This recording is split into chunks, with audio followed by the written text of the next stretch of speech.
Hello everyone, welcome to Storytime. Today we are reading the final chapter, chapter 15 of The Magician's Nephew by C.S. Lewis. Last time in chapter 14, we got to see the coronation of the first king and queen of Narnia. We also got to understand a little more about Uncle Andrew's state, and Aslan was able to put him to sleep so that he could relax and not be afraid.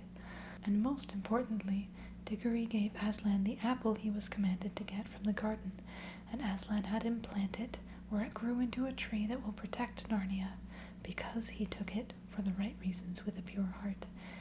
And because Aslan is now commanding him to take an apple from the tree with a pure heart again, that apple, when he takes it back to his own world, will heal his mother.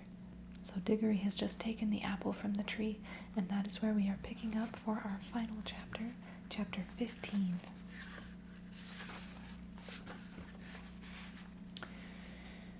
Chapter 15. The end of this story and the beginning of all the others. "You need no rings when I am with you," said the voice of Aslan. The children blinked and looked about them. They were once more in the wood between the worlds. Uncle Andrew lay on the grass, still asleep. Aslan stood beside them. "Come," said Aslan, "it is time that you went back. But there are two things to see to first, a warning and a command. Look here, children." They looked and saw a little hollow in the grass with a grassy bottom, warm and dry. "When you were last here," said Aslan, "that hollow was a pool, and when you jumped into it, you came to the world where a dying sun shone over the ruins of Charn. There is no pool now. That world is ended, as if it had never been. Let the race of Adam and Eve take warning." "Yes, Aslan," said both the children, but Polly added, "But we're not quite as bad as that world, are we, Aslan?" "Not yet, daughter of Eve," he said, "not yet. But you are growing more like it. It is not certain that some wicked one of your race will not find out a secret as evil as the deplorable word, and use it to destroy all living things. And soon, very soon, before you are an old man and an old woman, great nations in your world will be ruled by tyrants who care no more for joy and justice and mercy than the Empress Jadis. Let your world beware. That is the warning. Now for the command. As soon as you can, take from this uncle of yours his magic rings and bury them so that no one can use them again." Both the children were looking up into the lion's face as he spoke these words, and all at once, they never knew exactly how it happened, the face seemed to be a sea of tossing gold in which they were floating, and such a sweetness and power rolled about them and over them and entered into them, that they felt that they had never really been happy or wise or good or even alive and awake before. And the memory of that moment stayed with them always, so that as long as they both lived, if ever they were sad or afraid or angry, the thought of all that golden goodness, and the feeling that it was still there, quite close, just round some corner or just behind some door, would come back and make them sure, deep down inside, that all was well. Next minute, all three of them, Uncle Andrew now awake, came tumbling into the noise, heat, and hot smell of London. They were on the pavement outside the Ketterleys' front door, and except that the witch, the horse, and the cabby were gone, everything was exactly as they had left it. There was the lamp-post with one arm missing, there was the wreckage of the hansom cab, and there was the crowd. Everyone was still talking, and people were kneeling beside the damaged policeman, saying things like, "He's coming round," or "How do you feel now, old chap?" or "The ambulance will be here in a jiffy." "Great Scott," thought Digory, "I believe the whole adventure's taken no time at all." Most people were wildly looking around for Jadis and the horse. No one took any notice of the children, for no one had seen them go or noticed them coming back. As for Uncle Andrew, what between the state of his clothes and the honey on his face, he could not have been recognized by anyone. Fortunately, the front door of the house was open, and the housemaid was standing in the doorway staring at the fun. What a day that girl was having! so the children had no difficulty in bustling Uncle Andrew indoors before anyone asked any questions. He raced up the stairs before them, and at first they were very afraid he was headed for his attic and meant to hide his remaining magic rings. But they needn't have bothered. What he was thinking about was the bottle in his wardrobe, and he disappeared at once into his bedroom and locked the door. When he came out again, which was not for a long time, he was in his dressing gown and made straight for the bathroom. "Can you get the other rings, Paul?" said Digory. "I want to go to Mother." "Right, see you later," said Polly, and clattered up the attic stairs. Then Digory took a minute to get his breath, and then went into his mother's room. And there she lay, as he had seen her lie so many other times, propped up on the pillows, with a thin, pale face that would make you cry to look at it. Digory took the apple of life out of his pocket. And just as the witch Jadis had looked different when you saw her in our world instead of in her own, so the fruit of that mountain garden looked different too. There were, of course, all sorts of colored things in the bedroom. The colored counterpane on the bed, the wallpaper, the sunlight from the window, and Mother's pretty pale blue dressing jacket. But the moment Digory took the apple out of his pocket, all those other things seemed to have scarcely any color at all. Every one of them, even the sunlight, looked faded and dingy. The brightness of the apple threw strange lights on the ceiling. Nothing else was worth looking at. Indeed, you couldn't look at anything else. And the smell of the apple of youth was as if there was a window in the room that opened on heaven. "Oh, darling, how lovely," said Digory's mother. "You will eat it, won't you? Please," said Digory. "I don't know what the doctor would say," she answered, "but really, I almost feel as if I could." He peeled it and cut it up and gave it to her piece by piece, and no sooner had she finished it than she smiled, and her head sank back on the pillow, and she was asleep. A real, natural, gentle sleep, without any of those nasty drugs, which was, as Digory knew, the thing in the whole world that she wanted most. And he was sure now that her face looked a little different.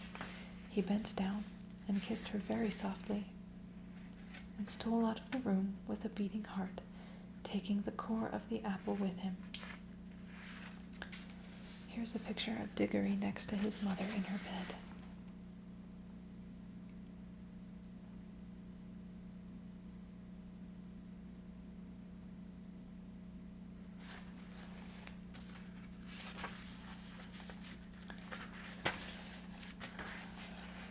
For the rest of that day, whenever he looked at the things about him and saw how ordinary and unmagical they were, he hardly dared to hope.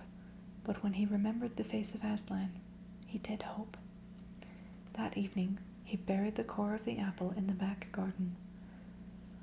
Next morning, when the doctor made his usual visit, Digory leaned over the banisters to listen. He heard the doctor come out with Aunt Letty and say, "Miss Ketterly, this is the most extraordinary case I have known in my whole medical career. It is like a miracle. I wouldn't tell the little boy anything at present.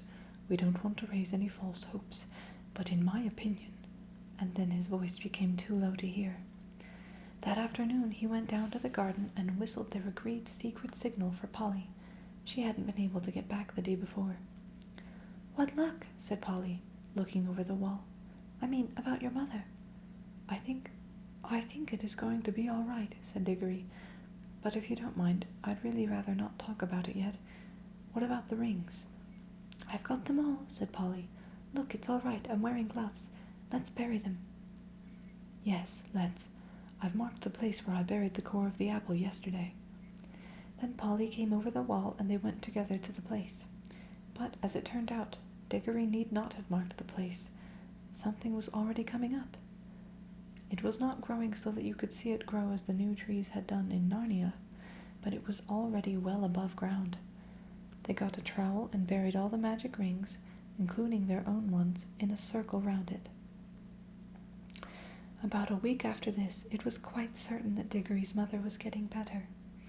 About a fortnight later, she was able to sit out in the garden, and a month later, the whole house had become a different place.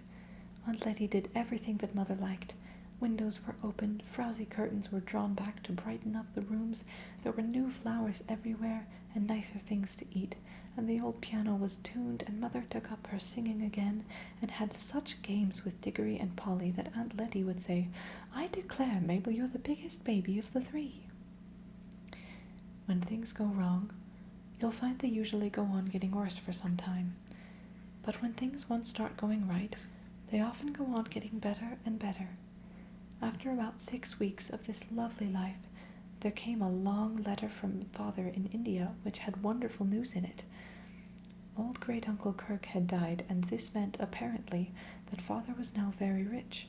He was going to retire and come home from India forever and ever, and the great big house in the country, which Digory had heard of all his life and never seen, would now be their home. The big house with the suits of armor, the stables, the kennels, the river, the park, the hothouses, the vineries, the woods, and the mountains behind it, so that Digory felt just as sure as you that they were all going to live happily ever after. But perhaps you would like to know just 1 or 2 things more. Polly and Digory were always great friends, and she came nearly every holidays to stay with them at their beautiful house in the country, and that was where she learned to ride and swim and milk and bake and climb. In Narnia, the beasts lived in great peace and joy, and neither the witch nor any other enemy came to trouble that pleasant land for many 100 years. King Frank and Queen Helen and their children lived happily in Narnia, and their second son became King of Archenland. The boys married nymphs, and the girls married wood gods and river gods. The lamppost which the witch had planted, without knowing it, shone day and night in the Narnian forest, so that the place where it grew came to be called Lantern Waste. And when, many years later, another child from our world got into Narnia on a snowy night, she found the light still burning. And that adventure was, in a way, connected with the ones I have just been telling you. It was like this. The tree which sprang from the apple that Digory planted in the back garden lived and grew into a fine tree. Growing in the soil of our world, far out of the sound of Aslan's voice, and far from the young air of Narnia, it did not bear apples that would revive a dying woman as Digory's mother had been revived, though it did bear apples more beautiful than any others in England, and they were extremely good for you, though not fully magical. But inside itself, in the very sap of it, the tree, so to speak, never forgot that other tree in Narnia to which it belonged. Sometimes it would move mysteriously when there was no wind blowing. I think that when this happened there were high winds in Narnia, and the English tree quivered because, at that moment, the Narnian tree was rocking and swaying in a strong southwestern gale.